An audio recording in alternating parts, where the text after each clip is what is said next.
let's go. So joining me right now, I want to start off. Let me, is Paul, you pull him up, Mike, for me. Paul and Mike from Savvy Markets. Hey, welcome, my brothers. How are you? We're doing great. How are you, Shelley? Wonderful. So I want to read a couple headlines. This is from the city of Atlanta. First municipal grocery store opens in Atlanta. Inside Atlanta's first government-funded supermarket. Realtor.com. Oh, man, I messed up. Hold on one second. Okay, here we go. And then the CBS News one. Downtown Atlanta. Hey, Mike, you there? Hey, Mike. Downtown Atlanta opened a new grocery store to combat food insecurity. So these are all the headlines. And when I saw those headlines, I thought to myself, wait a minute, this is a public-private partnership. My friends are not giving away anything, and I wanted to have you guys on to explain what's happening. What is Azalea Fresh Market?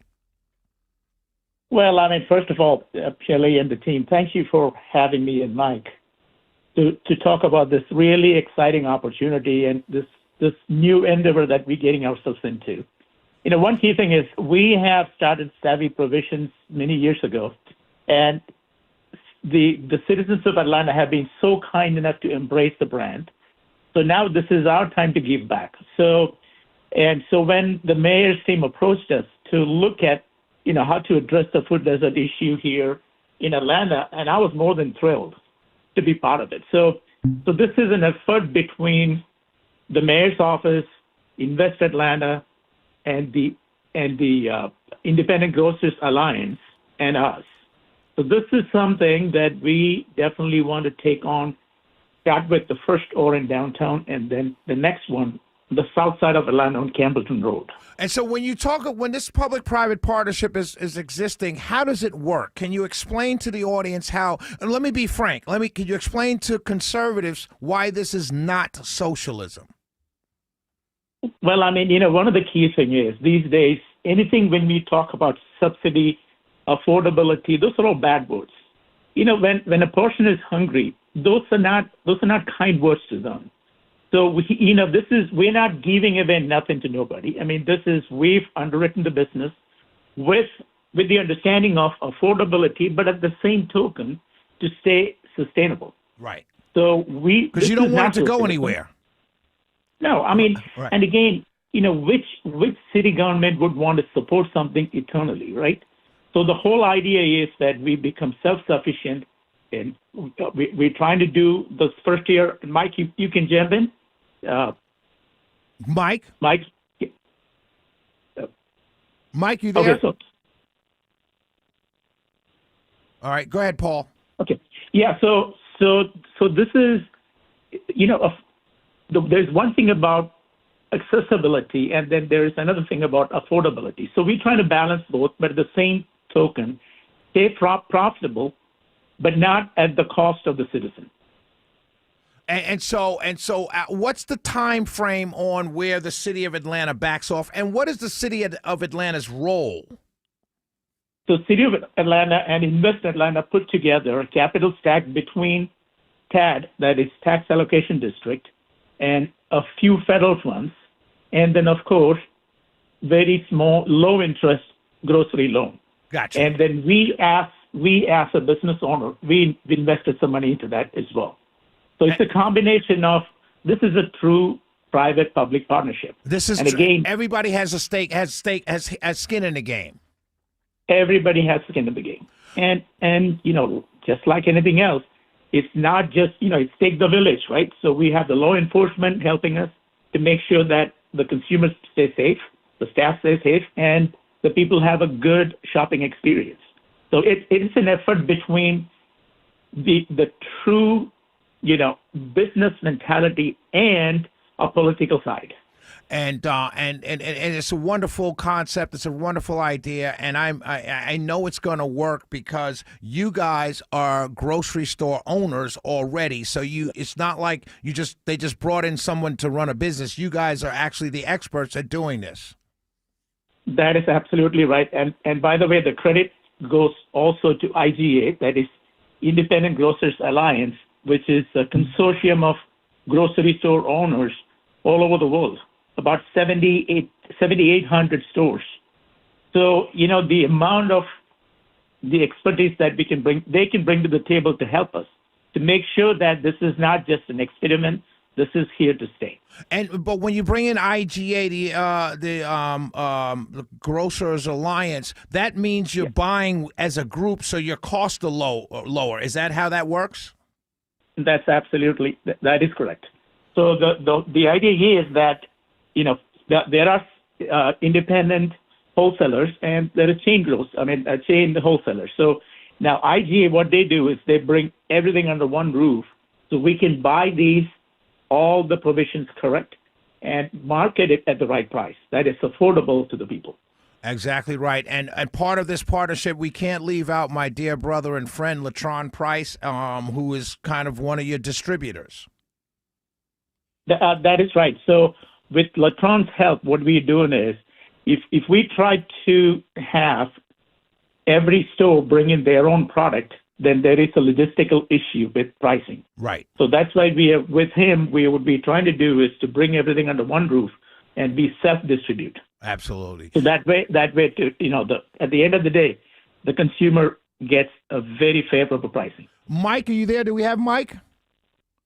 I think, Paul, you might have to give Mike a raise. Something's wrong with his phone. We can't get him. So we'll just keep talking to you, Paul. First of all, before I go any further, I should have started with this. So those of you who were listening to us on Wednesday before Thanksgiving, it was from Azalea Fresh Market where we got all that Thanksgiving food, and it was absolutely delicious, Paul, and we appreciate you. The whole staff appreciates you very much. We appreciate you guys very much.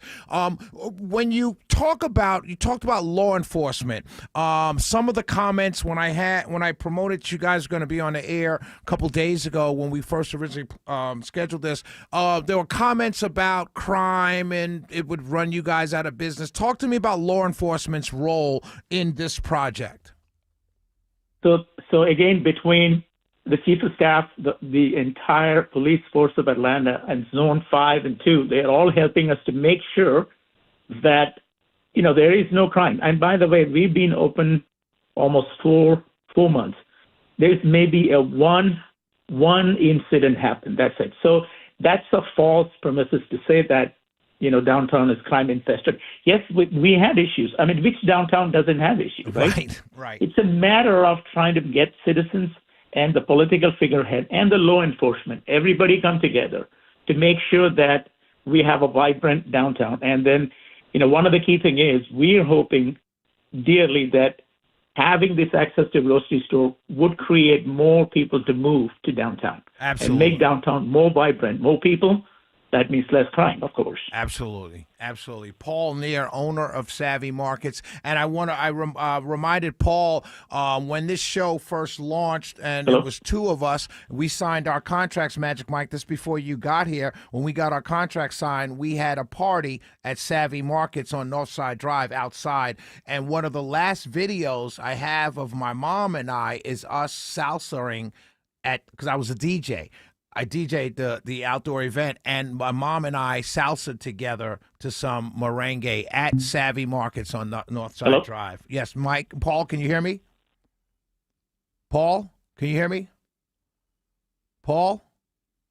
Yeah, I'm here. Yeah, I just told the story of how we had our first party when we were at a different show. When we signed our contracts, we had a party up there at Savvy Markets on Northside Drive, and one of the fondest memories I had of that event is the fact that my mom and she passed not long after that party, but she and I danced in front of Savvy Markets to some salsa, and I still have the video. So I'll always be grateful for you.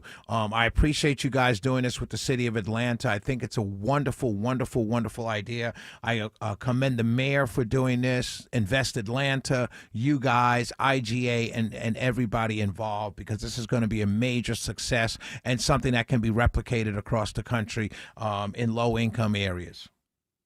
That is absolutely correct. And by the way, this is not the first time a mayor tried to do this. So again, I want to thank Mayor Dickens from the bottom of my heart, because his leadership is what made it all happen. Let me ask you this: you said not the first time someone tried it. Did it not work before, or was it a different kind of relationship? Was it different? Was it built differently? Well, I mean, so one of the key things is people don't realize that when these kind of approach needs to be well thought out. So there are several other cities tried this. Kansas City apparently have tried it, and they did not account for the shortfall of money to make sure that you stay sustainable for a certain period of time until the store becomes profitable. So that's because of that. Oh, you're breaking up. Okay. Go ahead. Okay, can you hear me? Yes, we can hear you. Okay. So, because of that, and again, this is where IGA comes in. They help us to put a business plan together that is sustainable. In a few years, we should be, we should be working on our own, become profitable. Absolutely. Paul Neer, owner of Savvy Markets, now add to that Azalea Fresh Market, the public-private partnership operating in downtown Atlanta. Thank you for explaining that to our listeners. Thank you for bringing us the food on Thursday for Thanksgiving. We appreciate you guys so much. And whatever we can do here on the Shelley Winter Show at 95.5 WSB, we're here to help in any way we can, my brother. Well, we appreciate you. We appreciate the show. And it's great to be with you. Yes, sir. God bless. All right, great.